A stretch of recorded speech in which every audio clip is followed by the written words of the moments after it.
coming up on Sleep, Eat, Perform, Repeat.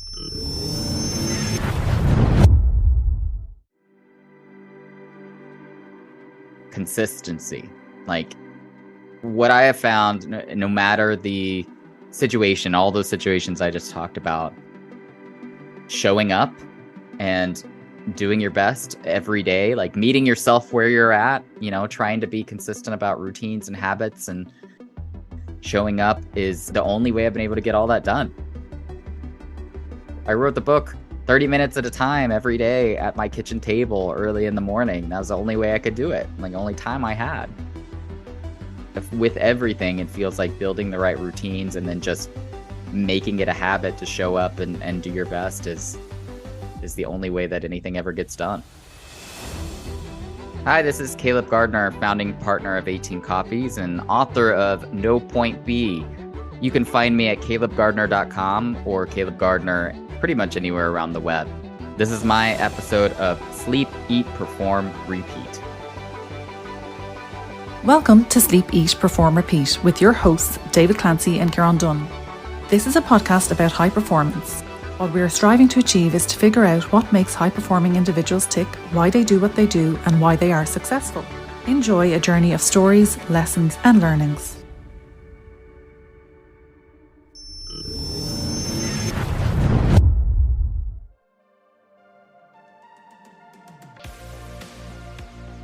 Today we spoke with Caleb Gardner, innovation strategist and change management expert. Caleb is a founding partner of 18 Coffees. We now know what the company name means, by the way. Listen out for that one. They are a management consulting firm and community for forward-thinking leaders building more diverse, ethical, inclusive and effective organizations. There is a core focus around change management, strategy and communications to help companies grow. Author of No Point B, Caleb helps leaders navigate change initiatives, unpacks disruption and innovation. His background includes digital leadership, entrepreneurship, and social impact. And in fact, he ran the digital program for President Obama. We spoke about what it was like working alongside Barack Obama. We talk about imposter syndrome, and also a willingness to engage with projects outside his comfort zone. How he even wrote the book, what that method looked like. Caleb shares his thoughts on relationships with tech, what's coming, and change making. Innovation is a central part of this dialogue in relation to when someone is excelling, but having the wherewithal to consider innovation to stay ahead for that edge.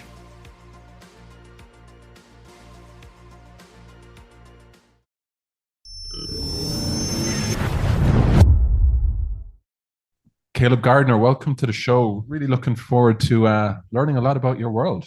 Yeah, thank you so much for having me. Great to be here. Thanks, Caleb. Where are you calling in from? It's not in Dublin anyway. No, it's not. It's in Chicago. So it's early in the morning here. I'm drinking my coffee. Nice Yeti mug as well.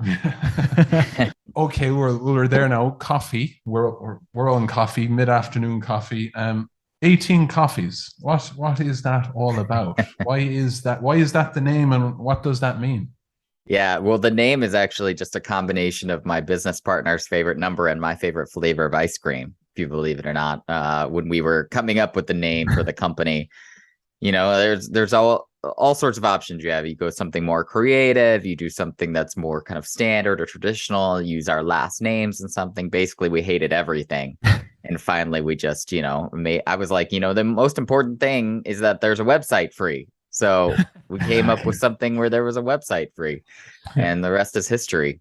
And do you often have coffee ice cream as a team building every couple of days? Is that something that comes in? It's actually mandatory. We force people to have it. I mean, the nice thing about it is, coffee is how you build trust with people. It's where you get energy from. There's a lot of good parallels that we see to our consulting work.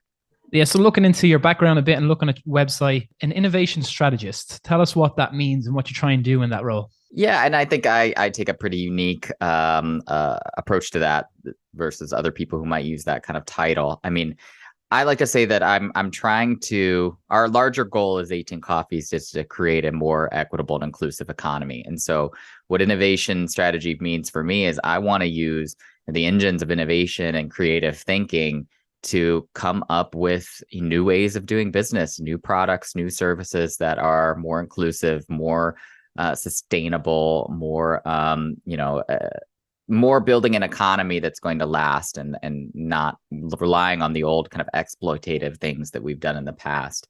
And so we use our strategic thinking to really aim our clients in that direction. And a lot of it has to do with kind of creating new value at new frontiers, but a lot of it is more on the change management side, where we're helping them kind of bring the rest of the company along with this new way of working.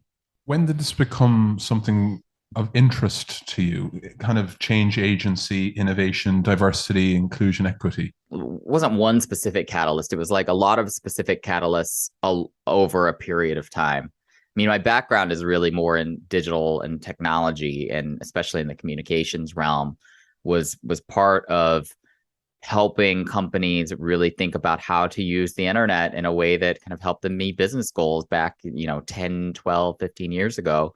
And, my perspective has always been shaped by how the internet shapes culture and what the internet means for how we should do business. And so that was kind of one part of trying to be a little bit more forward thinking. But I'd say along the way, I was a history major in university, and have always taken this big kind of perspective about where the economy is going, where our country is going. And so got very interested in politics with the Obama campaign being in my backyard here in Chicago, and eventually went to work for President Obama for 4 years. And so picked up a lot of this kind of political sensitivity and ways of making change in the political environment that I got, very interested in and directly involved in for many years. And then, just saw how those things were interacting, like saw how technology was pushing us to have more of a voice in what we wanted to buy and the products and services that we wanted to spend our money on. And it was empowering people to have more of a voice in their government in good ways and bad ways, right? It's not necessarily all good, but there was this interesting intersection when we started the company of, business needs to change to adapt to disruption on multiple fronts. And so that's why we wanted to be both kind of at the forward end of thinking about how do we do innovation in a way that is both inclusive of all those disruptive elements, but pushes disruption in a way that is in a better direction. And then how do we actually help these big bureaucratic companies actually come along with that kind of innovative thinking? It's interesting because it seems like we naturally have reached a point as a wider population in the globe that we're looking at disruption a lot more. So decentralization with even cryptocurrency and trying to go with Web3 to move towards value that's shared. Do you think that, why do you think that's become a mainstay for Gen Z, for millennials, for these new generations? And why is it becoming maybe a tide now at the moment? Well, what's fascinating to me about Web3 is that it's like the next iteration of that thinking, because on the one hand, Web 1 was supposed to democratize information and make information available to the entire world. And then Web 2 was supposed to kind of connect the entire world and have and socialize and democratize like communication. And then now Web 3 is trying to democratize commerce and all of these other really interesting applications of Web 3 technology. So I feel like every phase of that, it both has its promises and its potential pitfalls. And I think we've seen, especially with social media, for example, in Web 2, how it did really amazing things and really terrible things. And I think the potential is there with Web 3 to do both. Like we can do these really innovative things that are going to make the world better, or we could actually push inequality in even more extreme directions, depending on who has access to that kind of technology. I think what's interesting about the historical moment we're in, just to go back to being a history major again, is that Web3 and the push toward this more inclusive way to think about being a part of the internet is coming at the same time as borders are kind of closing globally, and like there's a rise in nationalism and a move away from globalization. And so I'm very interested in how those things are going to interact. Like, are we about to create a global class of people who have access to a more democratized web, but then there's a whole group of people who actually are shut off from the rest of the global economy? I think it's going to be fascinating to watch. Would love to dig into innovation with you, Caleb, and then again, disruption. In terms of, say, environments, organizations, business and or sport that are excelling, so they're doing really well, they're winning on their field of play and successful. But oftentimes you hear, they probably need to innovate to stay ahead. They've won 3 years in a row. What's next? Because they need to still be the team that everyone's watching. We've heard these stories about the All Blacks, right? What is it about innovation, disruptive thinking, that next step mentality that we can learn from your world, maybe for those businesses or sports that are trying to stay ahead of the rest? Yeah, what's interesting about it, I think, is that there are certain truisms that remain true about how to do innovation well, or how to think about the future, and that is remain flexible in your thinking, be adaptable to new data points.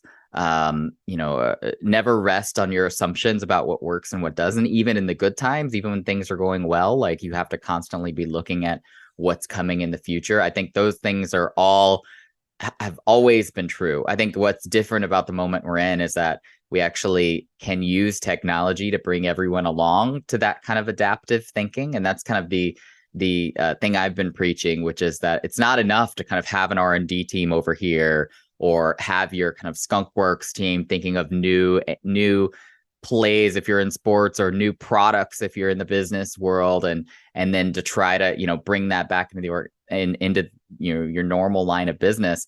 We actually have to be able to bring everyone along to that new adaptive thinking and those new ways of doing business faster, instead of like isolating it from the rest of kind of the core competency of the business. And I think that there's an opportunity to do that because we've connected everyone, right? Because we have all of this technology to be able to persuade people that we're moving in a direction that is different from what they know, but is actually going to be better in X, Y, and Z ways.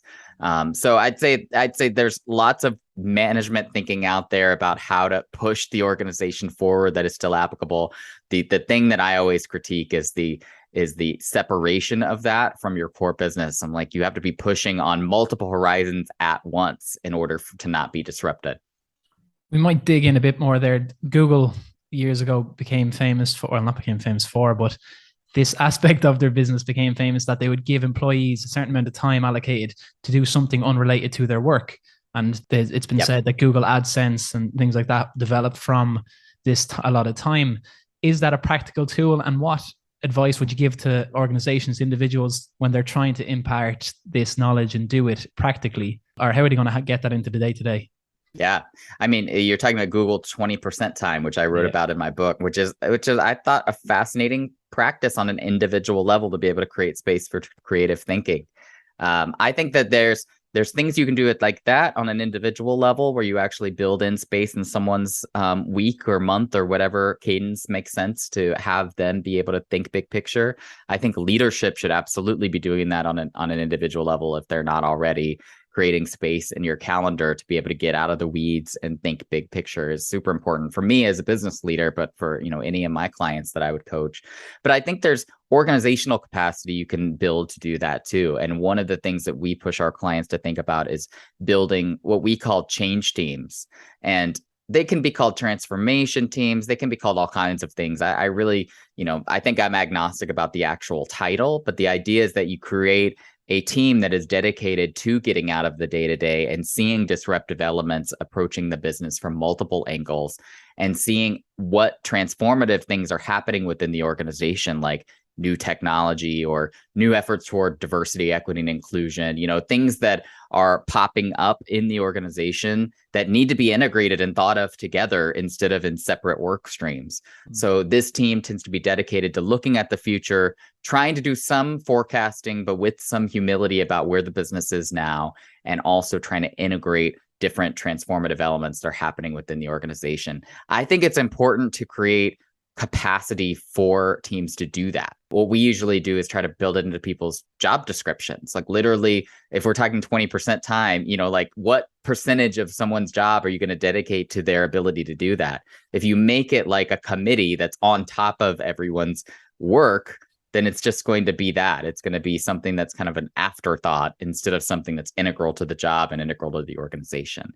And we find that if you build that kind of organizational capacity, you can see interesting opportunities that come up from the ground and not just down from leadership. Like, leadership obviously has its own vision, its own way. It's pushing the organization, and the organization responds in kind to what the leadership is sponsoring.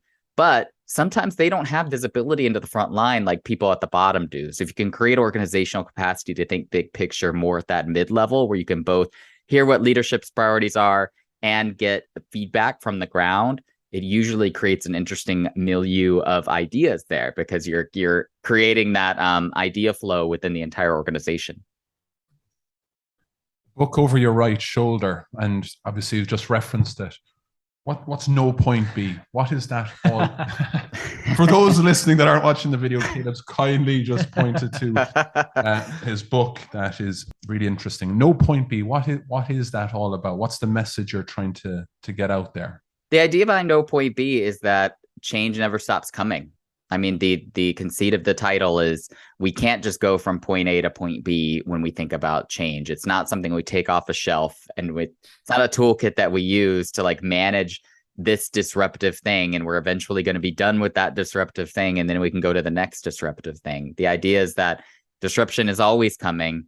We have to make change a core competency of the organization. And not just change management from a project, standpoint in terms of getting something off the ground, helping people adapt to it, but also building it into the mindset of our people and helping them be more adaptive and more flexible in their thinking.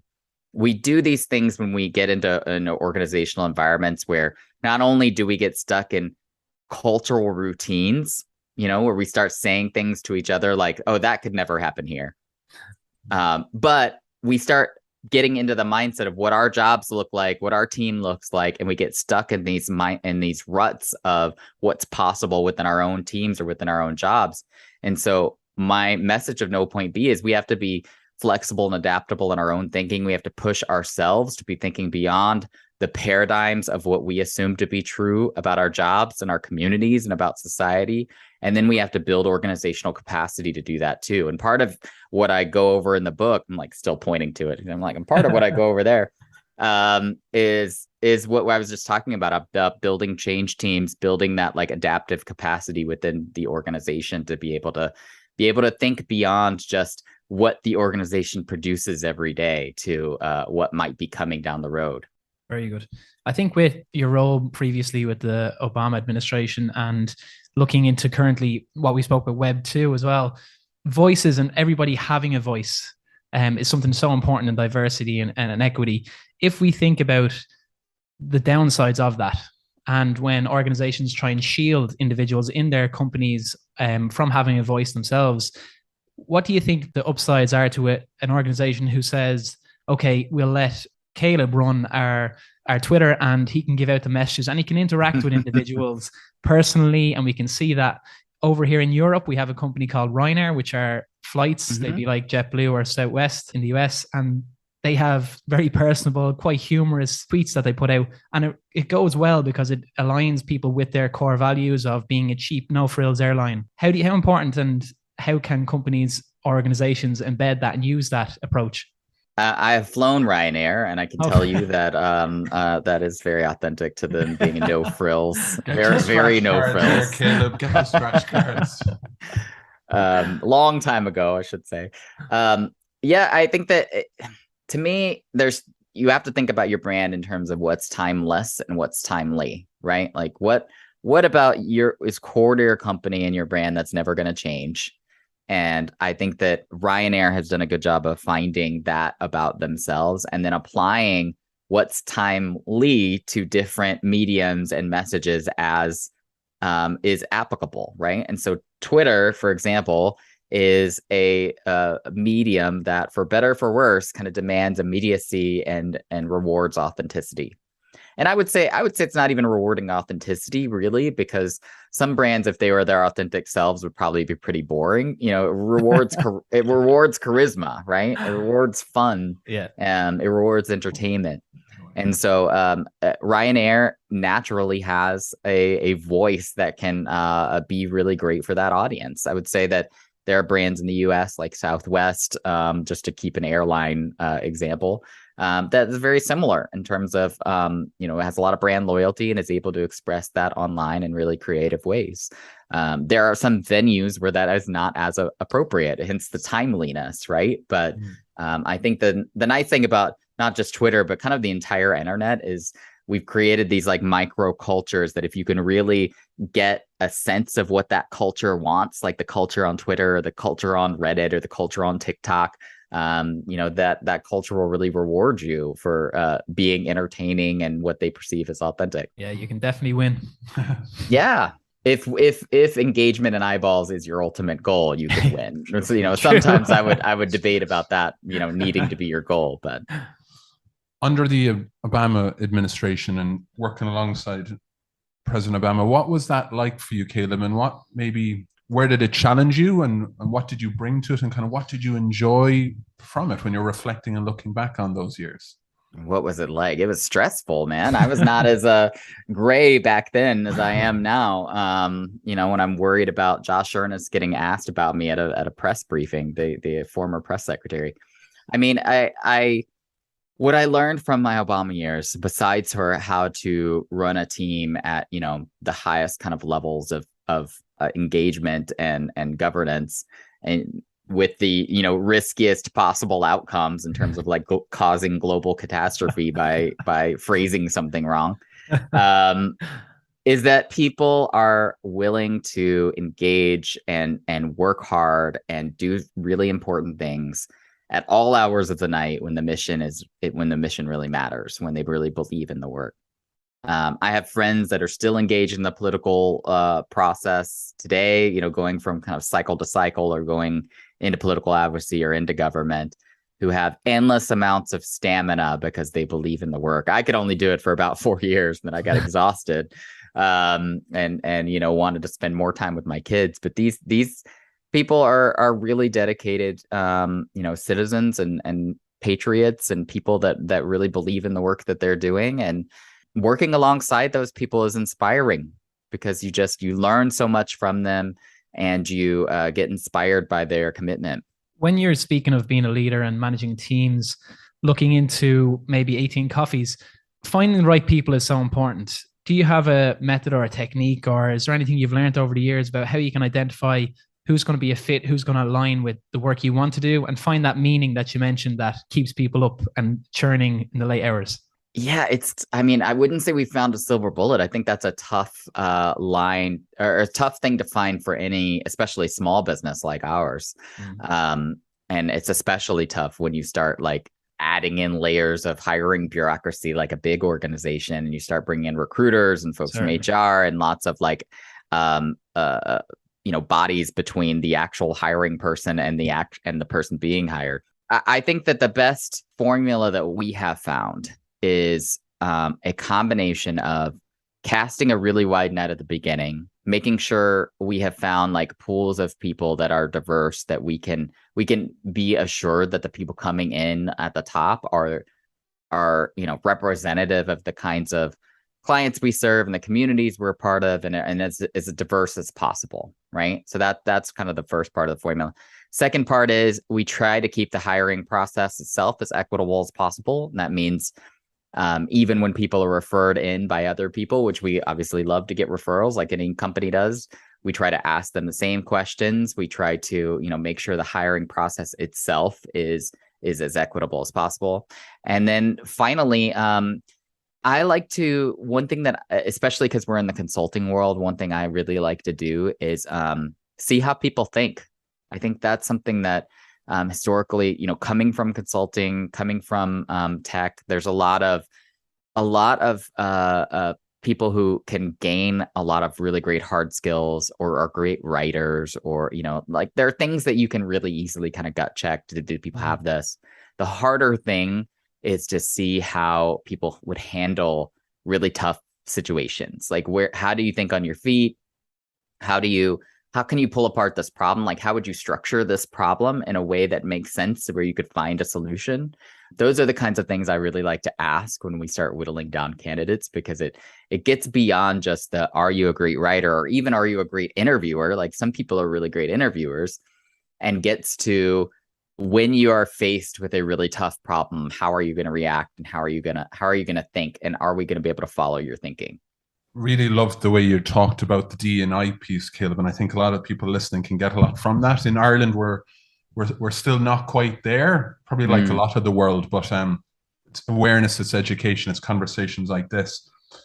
Would love to talk a little bit around tech and kind of your personal relationship with tech, having very much worked in that space, and also then, you know, family and then people in and around you, right? We've had people on the show that have spoken about, you know, digital minimalism or the use of tech for certain spaces that can really make all the difference, right? So just curious, you know, I'm a dad with 2 kids.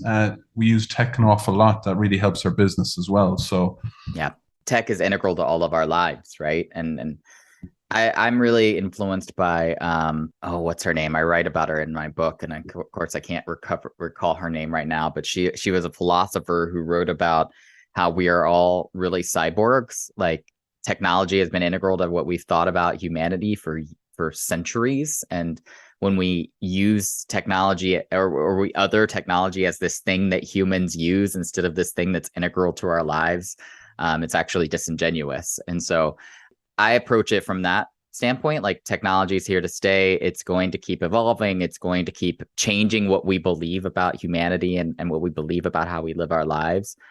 So it's more about how do we create a healthy relationship with it than it is trying to get away from it or create separation from it. I think digital detoxes are important. I take them myself, but I also think it's important to recognize that we've been given a lot of power as individuals. Like, I'm carrying around this amazing supercomputer in my pocket that gives me access to not only the world's information, but this amazing voice and platform where I can connect with literally, you know, anyone around the world right now.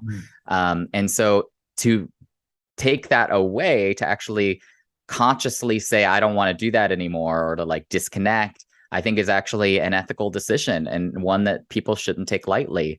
Like, we are giving up our power to make good just as much as we're giving up, you know, participating in something we might see as evil. So I think there's a takeaway there that people should really consider for themselves. I write about it in the book about, you know, we need to be able to find ways to use our voice to, you know, do good. We have to find the context for ourselves about where we want to do that good. But we've been given this power, and we need to see it as a responsibility as well to be able to, you know, use it to do good in the world. Yeah, it's an important point, because the other day I was even considering, when a child or a young teen, whatever age it's deemed appropriate, gets a phone, it's likely a partnership that's going to be around for another 50 years. Yeah. So you want to be able to have the keys in order to make that relationship as healthy as possible, because it's going to be there for the long haul. That's right. So it's very important. I have a 13-year-old. We very recently have introduced that. And so we've had long conversations about his relationship with the internet, trying to embed within him some digital media literacy so that he can really be critical about what he's reading and seeing and hearing about on the internet. We're also trying to create, you know, good relationships with screen time and, you know, all the like addiction that can come along with. Like, you got to start that early in terms of those conversations, because it can get, to your point, really get unhealthy and create lifelong bad habits. I think what you said there, though, is massively important, that if parents of young families even listen to that, having that conversation with that 13-year-old, that 14-year-old, that young adolescent about healthy relationship, when to engage, what is screen time, how to look on the internet, because we've heard the stories, right? So I think even having that conversation from an education perspective could be so important. Yeah, there's something you can build on there as well, because even looking at psychology, when we try and educate young people not to take on the role of you are your thoughts, to understand that you can understand, you have a relationship with your thoughts, doesn't necessarily mean it's the truth, and everything you think isn't necessarily going to be who you are. It's the same with what you see on Twitter. It's not always the truth. You have to be able to understand in context, and exactly as you said, think critically, not only about what's in front of you on your tech device, but what's going through your self-talk as well. So there's some interesting things. But I think yesterday you put up a tweet about tech, and it's something that we have as well. So there's two here. Excellent. I got mine right. This isn't sponsored by Remarkable. I know. I got mine right in front of me. That's great. I love my Remarkable. It's awesome.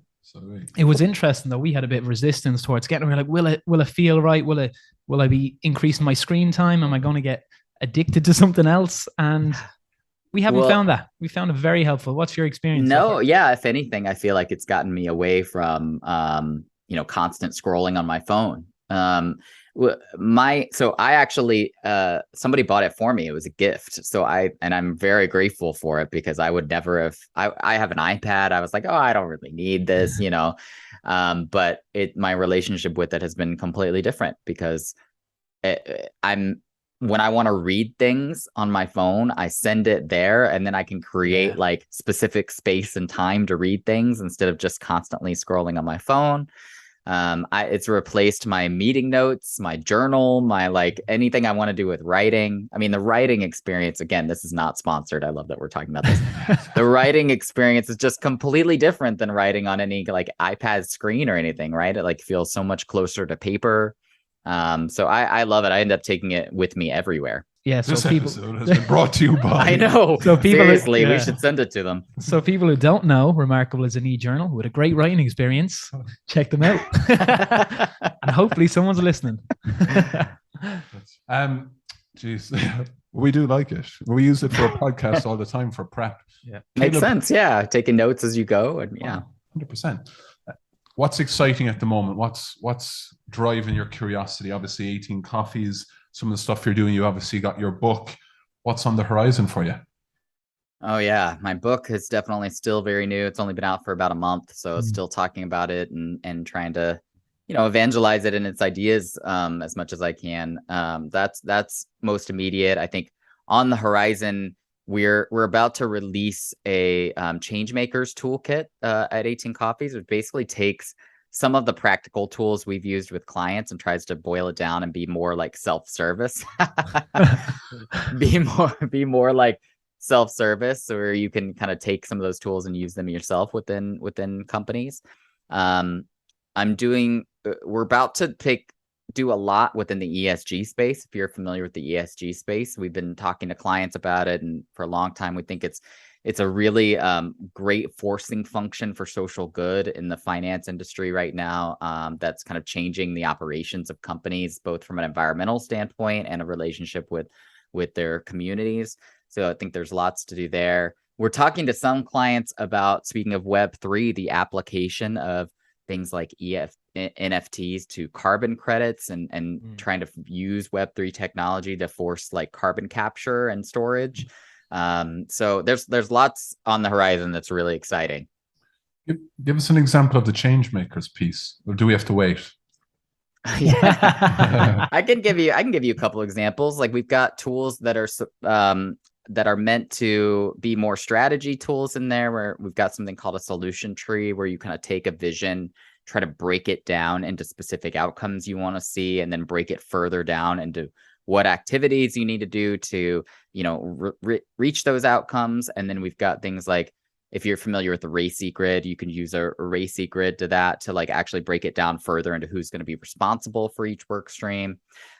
We've got some fun like brainstorming and facilitation exercises, like something we've done called Tweets from the Future, which is basically just trying to get into the mindset of like stakeholders outside the organization and what they're saying about the organization now and in the future.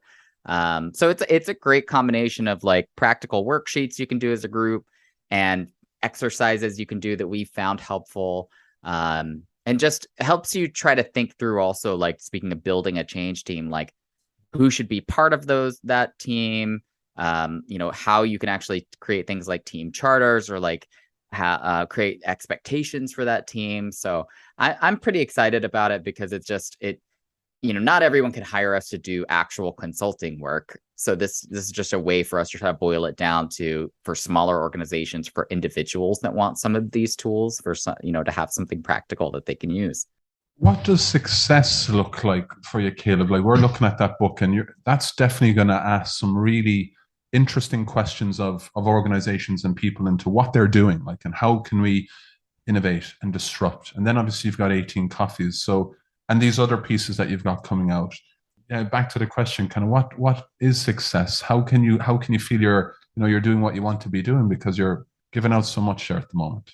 I think that my mission has always been to help people find agency to, again, build that economy that we all want to be a part of. And so I think if people can take the book and apply its ideas and find ways to be change makers in their organization, I'm happy. If we can find ways as a consulting firm to, turn the engines of economic progress in our clients towards something that's more sustainable and inclusive, that makes me happy. But ultimately, I've redefined success for myself in the last 5 years as I've, taken this entrepreneurial journey to be more than just, financial success or kind of accomplishments. It's taken me a long time because I'm kind of like, it's like a typical entrepreneur, like a driver of like, what's next, kind of reaching the next milestones. But, also just trying to be with the family and be content in where I'm at. I feel like that is building in practices to help me feel more content in the moment as actually a driver of success for myself too. That's excellent. Just thinking to the book, writing a book, head of digital strategist for a presidential campaign, a presidential administration. How do you find yourself stepping into these new realms, stepping outside the comfort zone? And how do you back yourself when you're going to do that? A lot of people would like to write a book, feel like they could contribute, but never take that first step. What is it that you do for yourself in order to start them little processes? You mean besides for being completely delusional about my ability to do it and just like leaving that aside. We'll park that one for the next time. I mean, I do think that I have an uncanny ability to like push myself to do hard things and to like take the steps that just to look beyond things that feel scary and just push myself to do them anyway. Like something seems like a great opportunity, like joining an agency when I had no agency experience, joining a consulting firm when I had no consulting experience, joining a political campaign when I had no political experience, writing a book when I'd never written a book, like there's just, I think that I always, again, it feels a little delusional, but like see the good in it, see the good that I could do, silence that imposter syndrome voice in my head that says you shouldn't be doing this, which I do have. I just, I kind of am able to box it in and say like, oh, I'm going to figure it out. And then, learn along the way and stay curious and eventually figure it out. All those things, Caleb, you've been high performing with regards to it all. And we just love that, embracing and leaning into the challenge. Question for us, last one of the show, we ask everyone that comes on our show, and Caleb Gardner, to you, what does high performance mean? I love that. High performance to me, I think, means consistency. Like what I have found, no matter the situation, all those situations I just talked about, showing up and doing your best every day, like meeting yourself where you're at, trying to be consistent about routines and habits and showing up is the only way I've been able to get all that done. Like I wrote the book 30 minutes at a time every day at my kitchen table early in the morning. That was the only way I could do it, like the only time I had. And so with everything, it feels like building the right routines and then just making it a habit to show up and do your best is the only way that anything ever gets done. Yeah. Caleb, thanks very much for your time today. We got loads from it, and wishing you the very best. Everyone, check out No Point B, check out 18 Coffees. Caleb, we got a lot. Wishing you the very best. Thank you so much. This has been super fun. Cheers.